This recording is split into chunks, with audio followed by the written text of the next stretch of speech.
Death Claims, a Dave Brandstetter mystery. Book 2. Author, Joseph Hansen. Publisher, University of Wisconsin Press, Terrace Books. Narrator, Eric Ost. Chapter 2. She stiffened. I don't understand you. Of the love you keep talking about, Dave said. Yours and John Oates's? This isn't a very big house. Wasn't a college boy underfoot? She set down her cup too fast. Coffee tilted into the saucer. She stood up. I don't think you're going to help me, she said coldly. Dave stood up too. I'm going to find him. That's what you want, isn't it? She watched him distrustfully. I did. Do I now? What's your reason for wanting to find him? A piece of mail from my company arrived here the day after his father drowned. Addressed to John Oates. Did you open it? She shook her head. I didn't even collect the mail, not for days. Then I got to thinking there might be word from Peter, and I made myself look. There wasn't any word from Peter. I didn't open the rest. Is it here somewhere? A door broke the wall of shelves. She went out through it and came back with envelopes and put them into his hands. They felt dusty. He shuffled them. Phone bill, book auction, catalog. There it was, gold medallion in the corner. He held it out to her. Frowning, she tore it open and took out the folded sheets. She blinked at them, then at him. It's some sort of form, she said. The letter says to fill it out and return it. He phoned. Medallion the morning of the day he drowned. He said he wanted to change the beneficiary of his life insurance. It's a simple procedure. The clerk sent him necessary papers. She stared at him for a moment, not understanding, then her eyes widened.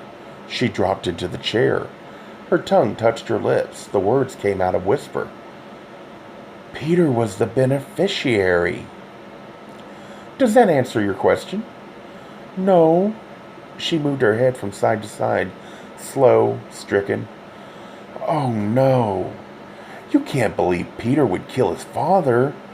Oh, you don't know him. You didn't know John. You don't know what they meant to each other. You don't know. I know he'd been struck on the head. By the rocks, she shouted it. The surf smashes on those rocks in a storm. It picked him up and... It's in the coroner's report. Her hands were clenched, the knuckles white as the papers they crumpled. Why can't you believe the coroner?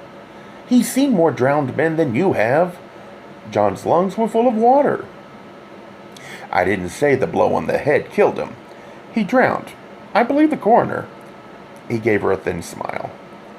I believe him the way you do, uneasily. You can't figure John Oates going to swim in the rain. The police believe him, she argued.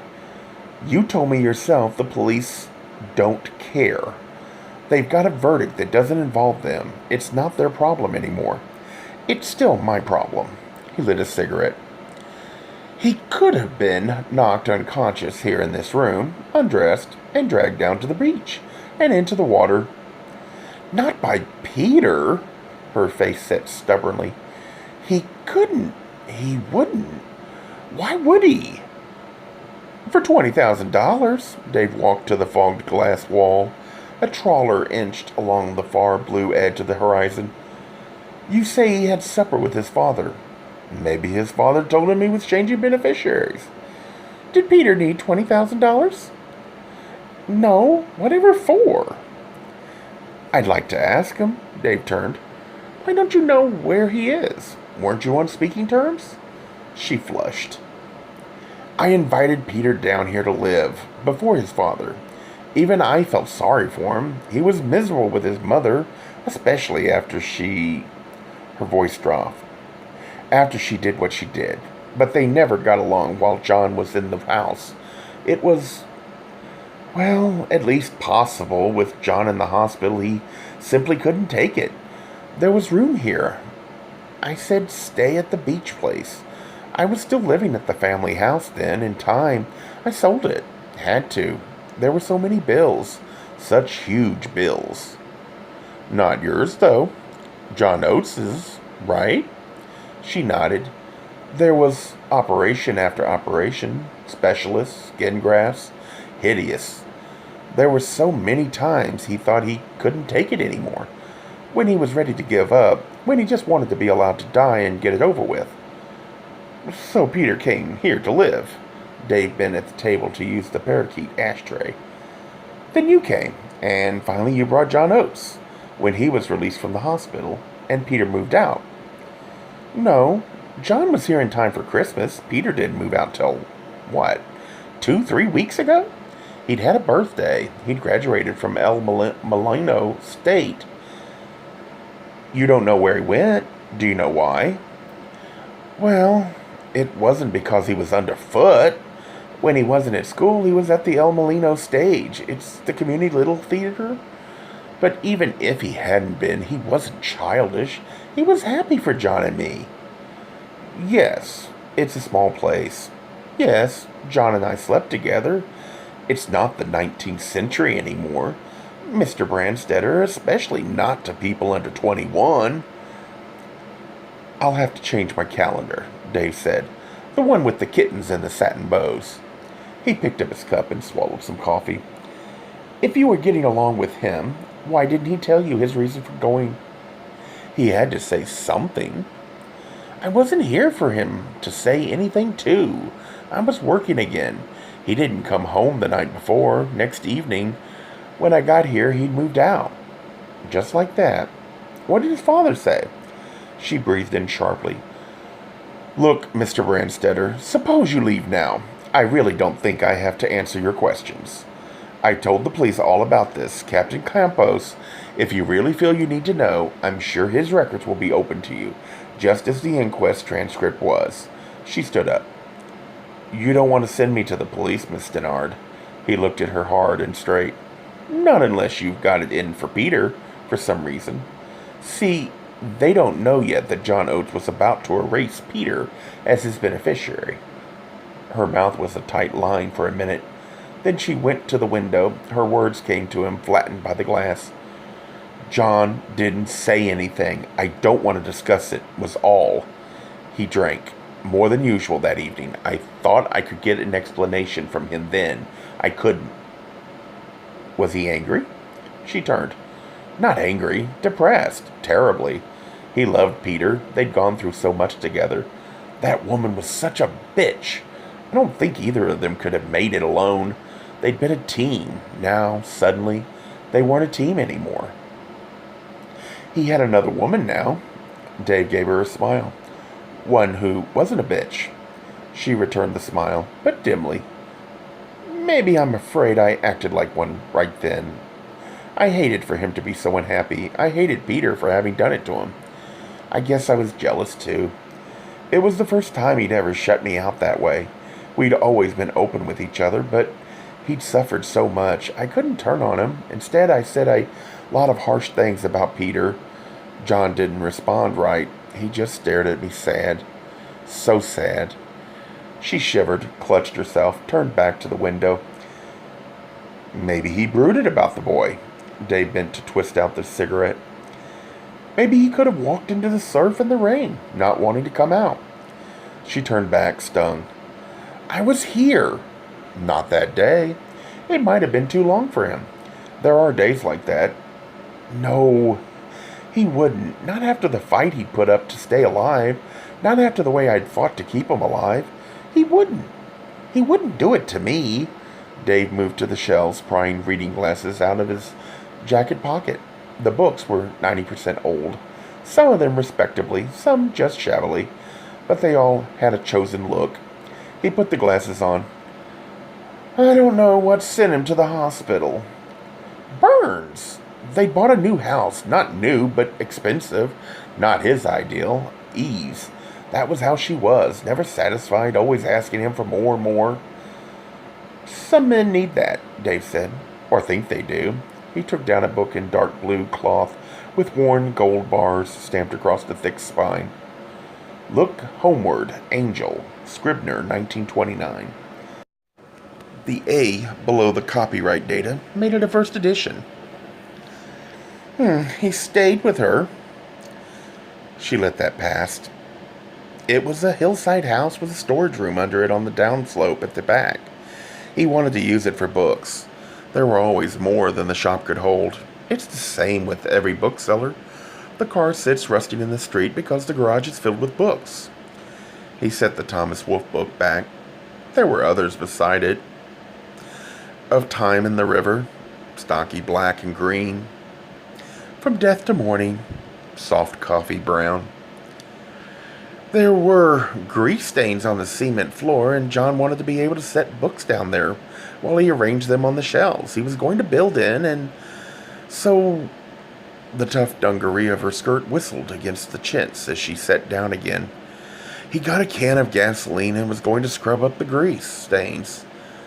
The weather was cold, the door and windows were shut, the gas hot water heater was in the corner, and when he splashed the stuff around, either the gas itself touched the flame, or maybe just the fumes. Anyway, in a second, the floor was a sheet of flame, and he was burning.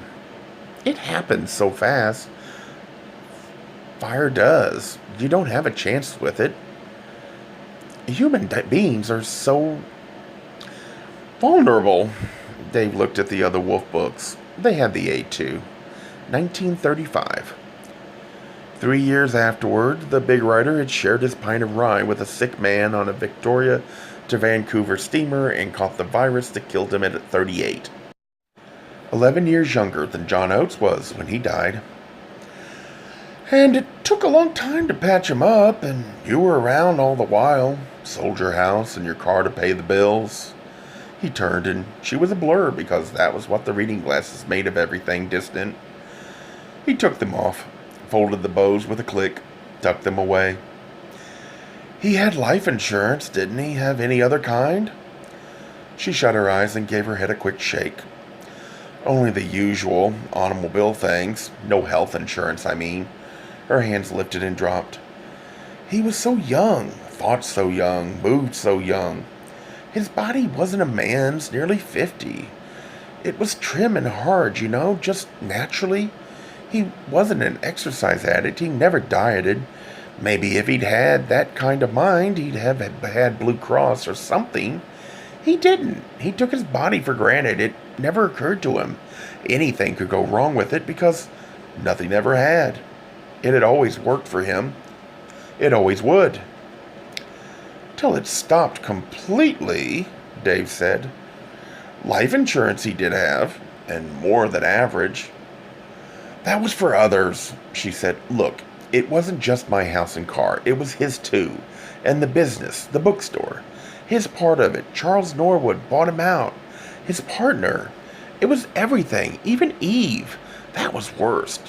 While he was getting ahead, succeeding, she stuck with him. But when this happened, and the doctor said he could die, and that even if he didn't, he probably couldn't lead a useful life again, she divorced him. Nice woman, Dave said. You can understand why Peter wanted out then. I can understand. And why he came here. You're special, Miss Stannard. Is that a way of saying crazy? She wondered. Most people think I am. Mother's friends, the people down here in Arana Blanca. The doctors. What did I want with a man half eaten away by fire? Well, he wasn't a man. He was John Oates, and I loved him. Before it happened, and afterward, and forever. Tears drew silver lines down her face. She smeared them with thin girl fingers, the nails short and without enamel. I'm sorry. Did something happen to Peter's love? I don't think so. No, he was going through changes. You do at that age. He was different from when he came down last summer. But not toward John. They were still good together. Warm and easy and funny with each other. But Peter was away a lot at the stage. The little theater, acting was new with him. Books had been pretty much it till then, and his guitar, now it was all acting. John and I went to the last play, a costume thing. Peter was very good, natural. Mr. Whittington said afterward he had a great future if he'd kept working. A Gay Mysteries Audiobooks. I think it is easy to hate a label, but a face humanizes the word. So this effort is twofold. to offer comfort to those like myself that your world didn't end because you don't fit into the view of acceptable society on both sides. And in hopes of helping those with family that are LGBTQ, that it doesn't mean we are aliens from the child they once knew. Reassure them so they can maybe be supportive at the same time, being true to their values.